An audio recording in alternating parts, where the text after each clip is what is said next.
Le débat, la crise en Égypte annonce-t-elle la fin de l'islam politique dans les printemps arabes? Eh bien, nous poserons la question dans un instant à nos invités. Mais avant cela, je vous propose d'écouter la réaction de Christian Estrosi, qui est député maire UMP de Nice, pour qui islam et démocratie ne sont pas compatibles. C'était dimanche sur le plateau de nos confrères d'Europe 1, iTélé, Le Parisien. Dès qu'en France, vous avez dans une crèche, dès qu'en France, vous avez dans une école, dès qu'en France, vous avez dans un lieu public quelqu'un qui afficherait un signe ostentatoire d'une appartenance à une religion, tout le monde se met à hurler, ce qui, parce que je défends les principes de la laïcité, me paraît totalement légitime. Et lorsqu'on se balade à l'étranger, on va dire, pour séduire son interlocuteur, après tout, ça me paraît parfaitement compatible. Moi, quand je vois au nom de l'islam ce qui est en train de se passer en Égypte, ce qui est en train de se passer dans un certain nombre de pays du Moyen-Orient, ou du Maghreb, je suis particulièrement inquiet et donc pour moi c'est totalement incompatible. Voilà, et quelques jours plus tôt, eh bien, le chef de l'État français François Hollande affirmait tout le contraire. Il expliquait que islam et démocratie c'était compatible et c'était devant les parlementaires tunisiens. On l'écoute. La France sait que l'islam et la démocratie sont compatibles. La France sait aussi que l'identité tunisienne se nourrit d'apports multiples et que le progrès politique, économique, social, demande la participation de tous dans la démocratie, dans le respect des libertés, dans l'égalité des droits. Tariq Ramadan, dans votre dernier ouvrage, vous dites que l'islam politique jouit d'une légitimité historique pour s'être opposé aux dictatures. Or, si on regarde un peu la gestion des frères musulmans durant cette année passée au pouvoir, ils ont utilisé les mêmes méthodes finalement que les dictatures passées. Restriction de la liberté d'expression, Mohamed Morsi qui s'est accordé les pleins pouvoirs. Non, écoutez, je pense qu'il faut mesurer les choses et qu'il faut être un tout petit peu plus pondéré. Moi, ce que je mettais en évidence, c'est j'essayais d'expliquer dans le livre pourquoi, après les soulèvements, que ce soit en Tunisie ou que ce soit en Égypte, eh bien, les partis de l'islam politique l'ont emporté parce qu'ils étaient dans la résistance, parce qu'ils ont été torturés et que telle était leur légitimité. Maintenant, ce qu'ils ont fait, les erreurs qu'ils ont fait pendant toute cette année, il est évident qu'il y en a eu. Maintenant, de là à les comparer à la dictature de Moubarak, ça ne peut pas être le cas. Je pense qu'il y a des erreurs qui ont été faites, il y a des priorités politiques qui n'ont pas été données, il y a eu des restrictions par rapport aux libertés, c'est vrai, mais il n'y a pas eu ce qu'il y avait sous le régime de Moubarak. Maintenant, le point que j'aimerais mettre en évidence, qui est un tout petit peu risible dans notre discussion, c'est d'essayer d'expliquer aujourd'hui par l'accès de l'islam politique au pouvoir que finalement on se pose la question de savoir si il y a une possibilité de voir les musulmans accéder à la démocratie. D'abord, c'est faire fi de tout ce qui se passe, que ce soit dans l'Afrique noire, que ce soit en Indonésie, que ce soit en Turquie, où on peut être critique, mais on doit reconnaître qu'il y a effectivement des processus démocratiques réels. Maintenant, en Égypte, on assiste à un coup d'État, et ce qui est surprenant est que personne dit comment se fait-il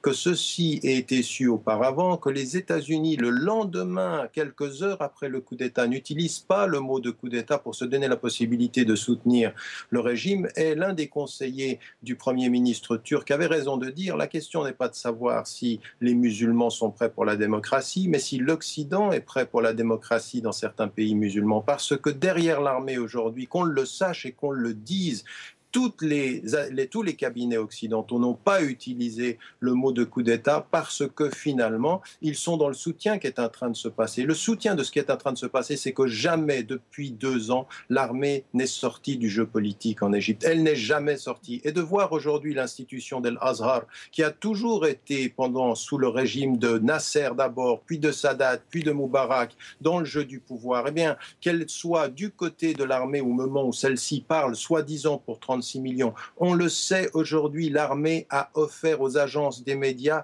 les images qui correspondaient à ce peuple qui la présentait comme libératrice, alors qu'en fait, l'armée a été l'un des agents constructeurs de tout ce qui est en train de se passer aujourd'hui en Égypte. Alors, il faut faire la critique de ceux qui sont au pouvoir, quand les frères musulmans y sont, ou quand n'importe quels y sont. Et il y a eu des erreurs, moi je n'ai eu de cesse de les critiquer.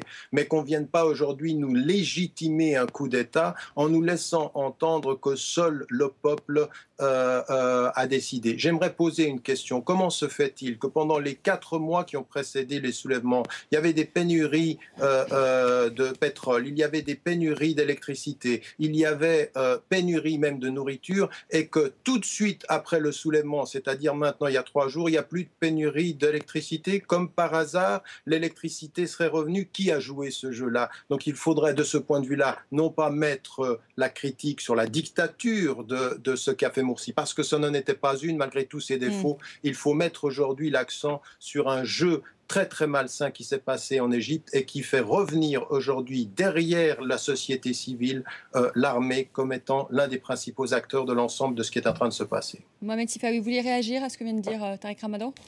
Oui, enfin... tout en souriant, je me dis que quelqu'un comme Tariq Ramadan, qui connaît bien... Ne souriez pas, oui, vous avez soutenu l'armée en Algérie et c'était beau. Qui connaît bien, voilà, dès qu'on lui apporte la contradiction, ça c'est le grand démocrate Tariq Ramadan, dès qu'on lui apporte un peu la contradiction, il s'énerve. Vous êtes un agent des militaires algériens. Non, si vous permettez, laissez-moi parler. Ce qui me fait sourire, c'est qu'en fait, Tariq Ramadan, qui se dit très... quelqu'un de très ouvert, admirateur des démocraties occidentales. D'ailleurs, il nous parle de Londres, fief de la démocratie occidentale, si on pouvait la qualifier ainsi.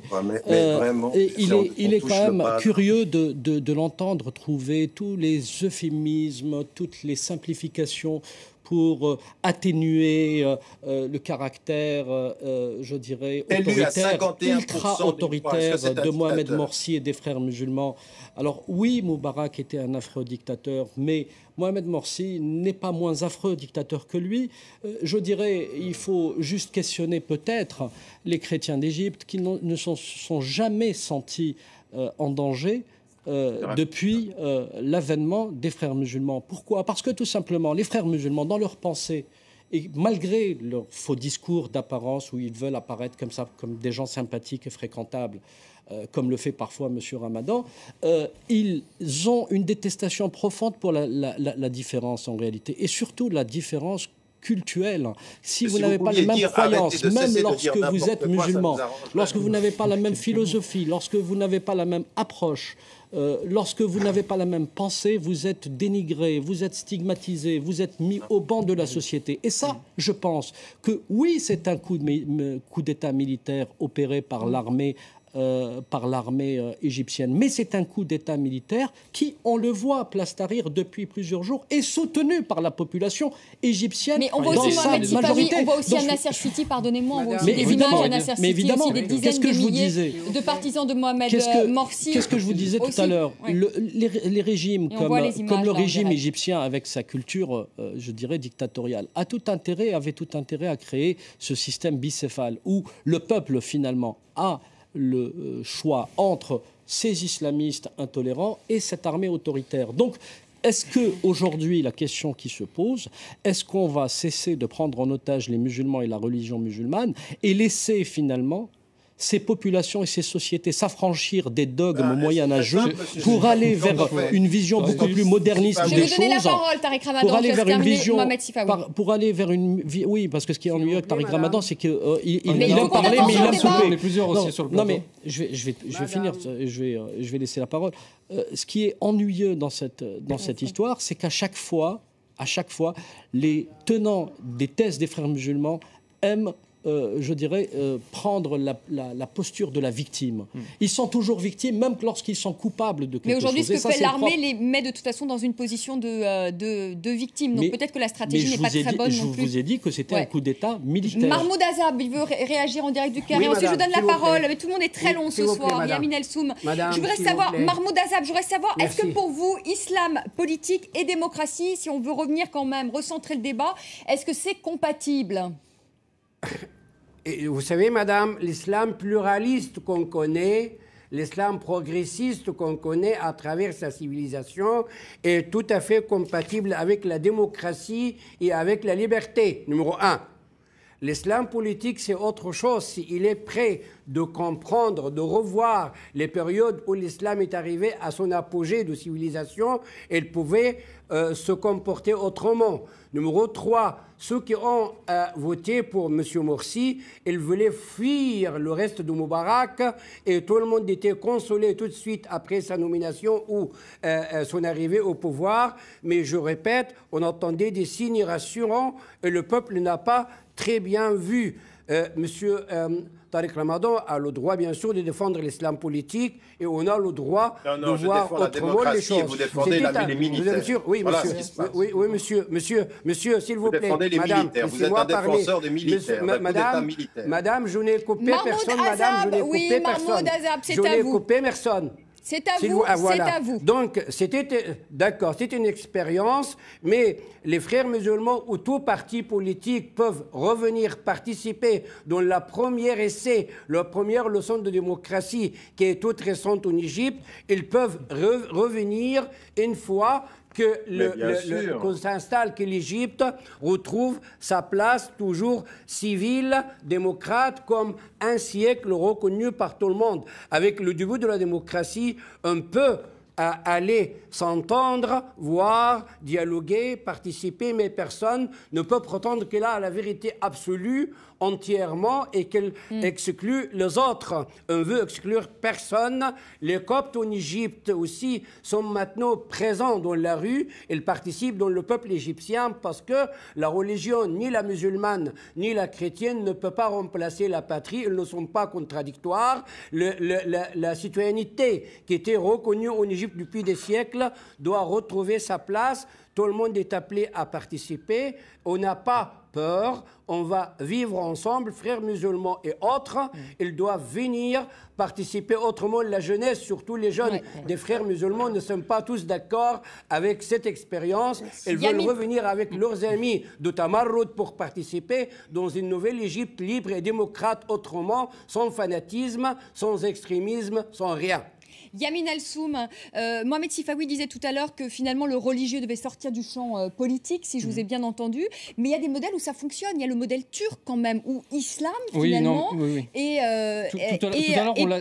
politique fonctionne quand même. Monsieur Azab disait c'est la démocratie, c'est pas les urnes, mais jusqu'à maintenant on n'a pas trouvé un meilleur système pour en tout cas légitimer un pouvoir. Et il y a un certain nombre de pays, bien évidemment, il y a un certain nombre de pays qui ont avancé. On citait l'Indonésie tout à l'heure, la Malaisie. Il y a un certain nombre de pays qui sont en progression. L'islam politique fonctionne. Bien sûr. Et on ne peut pas... Aujourd'hui, si vous prenez tout un tas de régimes dans le monde, mais y compris la France, parce que tout à l'heure, on écoutait M. Estrosi qui est en campagne pour les municipales et il a peur, notamment de l'extrême droite. M. Estrosi, qui était dans un camp qui s'appelle l'UMP, dans un pays laïque comme la France, on ne l'a pas entendu quand Nicolas Sarkozy a demandé une fatwa, qui est un avis juridique, au moment des émeutes en banlieue. Donc la question de la laïcité, la question de l'identité, elle n'est pas réglée. Et dans tout un tas de sociétés, on s'appuie sur une histoire.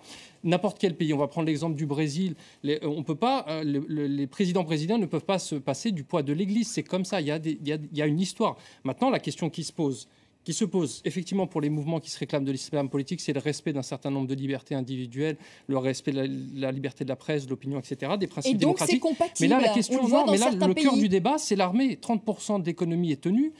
C'est un coup d'État militaire. On ne peut pas dire il y a un an, il y a des élections. Après, on passe. Bien sûr, bien évidemment que c'est compatible. C'est compatible avec n'importe quelle identité. Il n'y a pas d'ADN, il n'y a pas un gène musulman. La démocratie, c'est. Et là, aujourd'hui, qu'est-ce qu'on voit ? On entend partout Estrosi, voilà, c'est pas compatible. On confond tout. C'est-à-dire qu'aujourd'hui, on serait dans une confusion. Je vais revenir juste sur l'exemple algérien parce qu'on a le recul aujourd'hui sur l'histoire, qu'on n'a pas forcément sur l'Égypte pour comprendre les jeux de coulisses. L'Algérie, arrêt du processus électoral, qu'est-ce qui s'est passé ? Une partie des islamistes qui basculent dans la violence pour dire on nous a volé la victoire. Et aujourd'hui, qu'est-ce qui se passe ? Ils ont gagné, les frères musulmans algériens, par le bas, parce qu'aujourd'hui, la religiosité, elle est dans les discours de l'ensemble de la classe politique algérienne. Donc, ça a été une confiscation qui, à mon sens, n'a pas été légitime, puisqu'ils ont gagné. Et aujourd'hui, n'importe quel dirigeant des pays arabes, mais pas seulement, utilise la religion ou l'identité. Et c'est le débat qu'on a eu en France. Tout à l'heure, monsieur disait la question des Coptes en Égypte. Bien évidemment que c'est une question très sérieuse, puisqu'il y a une minorité qui est en souffrance. C'était une question qui se posait aussi sous Nicolas Sarkozy, parce qu'on a eu tout un tas de débats sur les musulmans. Il y a eu les élections, on a vu un vote massif, environ 2 millions de voix à 90% pour François Hollande. Ça a été les rouages de la démocratie. Et c'est ça ça qu'il faut questionner, c'est le rôle de l'armée. Est-ce que l'armée retourne dans les casernes et on a des institutions? Et auquel cas, c'est le cadre légal qui fixe pour les frères musulmans. Et au-delà de l'idéologie, c'est la pratique du pouvoir. On l'a vu avec l'AKP qui a tenté d'interdire la consommation d'alcool à Istanbul, etc. Entre l'idéologie et ensuite la pratique, il y a une différence parce que la pratique du pouvoir, elle est plus complexe. Une société civile, peut-être une société aussi plus mature, qui a une trentaine ou une quarantaine d'années. Il faut faire très attention à ce que dit Estrosi, qui fait partie d'un camp qui a instrumentalisé l'identité, parce qu'on ne fera pas croire l'inverse. On est parti sur un débat. On le sait qu'on ne peut jamais produire une politique moderne sur l'identité. Et donc, c'est ce qui s'est passé avec Nicolas Sarkozy, des débats stériles sur l'identité nationale. Et aujourd'hui, tout le monde légitime ce coup d'État, y compris Tony Blair, que connaît bien M. Ramadan, qui vous dit que c'était quelque chose qu'il fallait passer par là. Tariq Ramadan, vous dites dans votre livre, l'Occident accepte l'islam politique quand ce dernier accepte les lois du marché. Oui, parce que l'Arabie saoudite, le Qatar, même Bahreïn, même les Émirats, ce sont des pays où il y a une idéologie islamiste de l'islam politique. La démocratie n'est pas islamique, pas d'élection. Les femmes sont totalement mises à l'écart de la société et du jeu politique. Simplement, on a le pétrole et le pétrole est complètement et sous les intérêts des Occidentaux. Donc cet islam politique-là, qu'on n'appelle pas islamiste parce que le mot fait peur ou parce que le mot est devenu un mot sale de la géographie et de la terminologie, eh bien, pourtant, ce sont des régimes avec lesquels on s'entend bien. Maintenant, il faut qu'on cesse les simplismes. Souvent, quand on m'interpelle, quand on est dans un processus et qu'on défend un processus, moi, je ne suis pas ici pour défendre les frères musulmans, contrairement à ce que dit Sifa. Moi, j'ai une position d'analyse. Et ce que je dis aujourd'hui, c'est que quand même, il y a une année, qui est-ce qui est rentré dans le jeu démocratique? Et ils ont eu 51%. Il n'y a pas eu de violence. Ils ont gagné ces élections. Donc, ils ont joué le jeu démocratique. Maintenant, il y a une année déjà, l'armée disait c'est temporaire ces élections. Donc, ils avaient déjà l'idée de revenir. Et puis, on cesse. Alors, quand le peuple n'est pas content, le peuple n'est pas très content de François Hollande. Il suffirait que les gens descendent dans la rue et l'armée aurait le droit de se charger de changer de président parce qu'en une année, il n'a pas fait son travail. Mais Tariq Ramadan, s'il y avait 22 millions de personnes qui signaient une pétition, même en France, il y aurait peut-être un référendum. Il se passerait peut-être quelque chose quand même. Non, en tout cas pas l'armée. En tout cas pas l'armée et un référendum. Et en l'occurrence, on se poserait aussi la question de savoir, parce que ceci a été préparé, d'où viennent ces coupures, d'où viennent cette impossibilité de s'en sortir. Donc encore une fois, il ne s'agit pas de dédouaner la présidence, mais il s'agit quand même de respecter des règles de la démocratie et qu'on ne justifie pas n'importe quoi. Maintenant, la question des Coptes en Égypte, elle est absolument pas liée à l'islam politique. Elle était sous Sadat, elle était sous Nasser, elle était sous Moubarak, la question des Coptes et de leur discrimination. Comment? Non, mais attendez, s'il vous plaît. On laisse terminer Tariq Ramadan, Monsieur Azam. S'il vous plaît, je veux dire que El Azhar, qui a longtemps été une institution étatique, ferait bien de ce point de vue-là de ne pas parler trop fort quand il s'agit du discours égalitaire, parce qu'elle n'a pas toujours fait montre d'un discours qui sortait du conservatisme religieux, qu'on soit et qu'on se le dise aussi pour El Azhar. Donc ce qui m'intéresse aujourd'hui quand on parle de est-ce qu'il est possible d'aller vers des processus démocratiques? Oui, mais d'abord, et c'est pour ça que moi je suis absolument contre le discours victimaire, il faut que les acteurs de la vie politique en Égypte, les islamistes comme les laïcs, cessent, et je le dis et je l'analyse dans le livre, cessent la polarisation qui est d'un côté les laïcs qui disent aux autres vous êtes des rétrogrades, et les rétrogrades ou les islamistes qui répondent aux autres nous sommes les gardiens de la tradition, et qu'on pose les vraies questions de la stabilité économique, de la politique éducative, de la politique des femmes, de la politique culturelle, de la politique véritablement régionale. Tout ça est inexistant du débat politique aujourd'hui en Égypte. Une démocratie ne se mesure pas simplement aux élections, elle se mesure à la richesse du débat de la société civile avec l'État, et qui doit totalement mettre à l'écart l'armée. Et aujourd'hui, l'armée n'est jamais sortie de ce jeu. Et malheureusement, en Occident, l'allié objectif, c'est l'armée, car c'est elle qui est le maintien de la stabilité. C'est ça le problème. Donc il faut aussi qu'on se pose la question des responsabilités à l'intérieur de l'Égypte, mais qu'on se pose la question de nos alliances. On n'a aucun problème. Pourquoi? Expliquez-moi pourquoi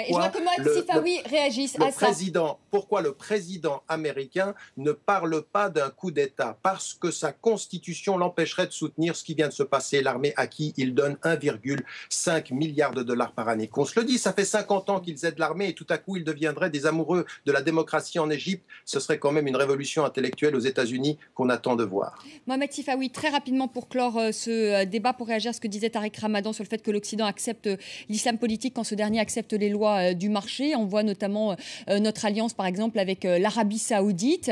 Est-ce que là, il n'y a pas un deux poids, deux mesures, c'est-à-dire qu'on crie au là à l'islam politique, ça fait peur, mais quand il y a des intérêts économiques, ça ne nous dérange plus, nous, occidentaux? L'Occident a toujours fait preuve d'ambiguïté et, je dirais, de double discours, de manière très cynique. L'Occident, les États-Unis en tête, ont toujours défendu leurs intérêts d'abord et réagi et, je dirais, fixé leur politique selon les régimes auxquels ils font face. Mais au-delà de tout ça, il faut quand même... moi, le discours politique en soi, si vous voulez, ne m'intéresse pas. Ce qui m'intéresse, c'est ce qui ressort de la société civile. Aujourd'hui, la société civile occidentale, en réalité, n'a aucune confiance dans ceux qu'on appelle communément les barbus. Parce que tout simplement, on a une histoire, on a du recul par rapport à ce qui s'est passé un peu partout à travers le monde. Et que ce soit dans le discours ou dans les actes, on voit bien que ce sont des... Elle ne se pose pas aux sociétés occidentales, elle se pose aux peuples concernés. Évidemment, la société occidentale est concernée. Et tout à l'heure, vous disiez quelque chose que je partage totalement, c'est qu'on parle souvent, à juste titre, de l'instrumentalisation politique de l'islam par ces groupes et ces courants de pensée, mais on oublie aussi que des gouvernements, y compris occidentaux aujourd'hui, instrumentalisent l'islam à des fins politiques. L'islam, c'est une fibre redoutable qui peut être instrumentalisée, manipulée à des fins politiques et parfois avec des résultats surprenants. Donc c'est la raison pour laquelle ça intéresse tout le monde et on peut avoir comme ça des discours sur finalement quelque chose qui ne veut pas dire grand-chose, islam et démocratie. On voit le discours de François Hollande et on voit le discours d'Estrosi. Je veux dire qu'ils sont deux discours à remettre dans leur contexte parce qu'en réalité, là aussi je suis d'accord, c'est pas le code génétique du musulman qui est compatible ou pas avec la démocratie. Ce sont des musulmans qui peuvent être ouverts au principe démocratique et d'autres, malheureusement, comme il peut exister dans le monde occidental, qui sont des tenants de l'extrémisme. C'est la fin de ce débat. Merci d'y avoir participé. Merci Mahmoud Azab d'avoir été avec nous en direct du Caire. On n'a plus le temps, malheureusement. On n'a plus le temps, mais vous savez, on vous retrouvera. Non, on n'a plus le temps. C'est pas injuste, mais le temps passe, monsieur. Merci à Tariq Ramadan d'avoir été avec nous en direct de Londres. Non, mais on aura l'occasion de se revoir puisque nous viendrons en Égypte faire un débat et vous y participerez. Merci. Mais on n'a plus le temps.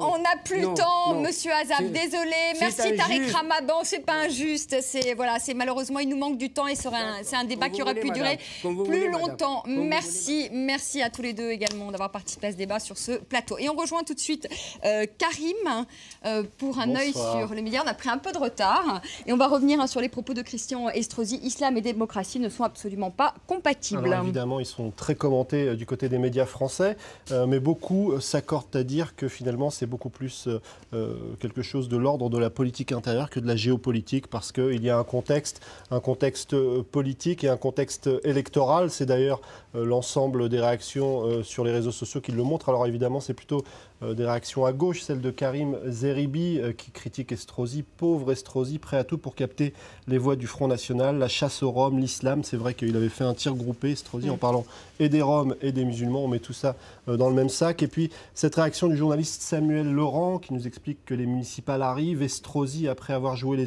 les sages, se redroitise avec un beau dérapage contrôlé ou incontrôlé selon d'autres. Et puis Patrick Allemand qui dit ça va être sympa en septembre prochain parce qu'un certain nombre de chefs d'État vont venir du côté de Nice justement, des chefs d'État des pays musulmans francophones. Ça sera le 5 septembre. Bonjour, l'ambiance. Et puis de toute façon Christian Estrosi nous a habitués à un certain nombre de déclarations tonitruantes et le site des Inrocks vous propose de redécouvrir en quelque sorte les pires déclarations de Christian Estrosi. Alors pour ce qui est de cette déclaration de l'islam et de sa compatibilité, il y a quelques articles peut-être qui peuvent être intéressants. Celui-ci sur le site l'expression-dz.com, c'est un journal algérien qui dit qu'il ne faut pas confondre islam et islamisme, et c'est un petit peu ce que fait Christian Estrosi. Cet article explique finalement que la destitution du président Morsi ne signifie pas un recul de l'islam, mais un recul de cette politique menée par Mohamed Morsi. Et puis du côté du site de Rue 89, pour Jean-Pierre Philu, l'islam n'a rien à voir avec ce qui se passe en Égypte. Alors c'est peut-être un petit peu provocateur comme titre, mais il explique que finalement, lorsqu'on voit les frères musulmans, ils se raccrochent beaucoup plus à une légitimité des urnes, beaucoup plus qu'à la charia finalement. Et en gros, l'idée c'est que même un certain nombre de salafistes ont manifesté pour le départ de Morsi. Ça dépasse un petit peu la simple question de l'islam. Et encore une fois, ne pas confondre islam et islamisme. Et donc, je vais juste vous parler d'une autre polémique qui a été assez présente. Voilà, c'est le ramadan, on va en parler très rapidement. Alors le ramadan en France, c'était un petit peu demain ou après-demain. Personne ne savait, en tout cas aux alentours de 12h, 13h, c'était la grande confusion. Finalement, on nous a appris que finalement c'était demain. Et le CFCM a désavoué la Grande Mosquée de Paris. Alors ce qui est drôle, c'est que celui qui est à la tête du CFCM, c'est Dalil Boubekeur, et celui qui est à la tête de la Grande Mosquée de Paris, c'est aussi Dalil Boubekeur. Alors ce n'est pas lui qui avait pris cette décision il y a quelques mois de fixer la date du début du Ramadan, mais c'est vrai que pour beaucoup d'internautes, c'était un petit peu la blague du jour. Certains ont même expliqué qu'on a envoyé Félix Baumgartner aller vérifier si c'était le début du mois lunaire ou pas. Merci beaucoup Karim, c'est court ce soir, hein. Ça sera plus long un peu plus tard et ça sera plus long surtout demain. Merci encore à tous les deux d'être venus sur le plateau de France 24, à nos invités également en direct du Caire et en direct de Londres pour Tariq Ramadan. Merci à vous de nous avoir suivis. Tout de suite le journal et on se quitte sur ces images ce soir encore en direct du Caire de Nasser City où sont réunis, vous le voyez, des milliers de partisans du président déchu Mohamed Morsi. À demain.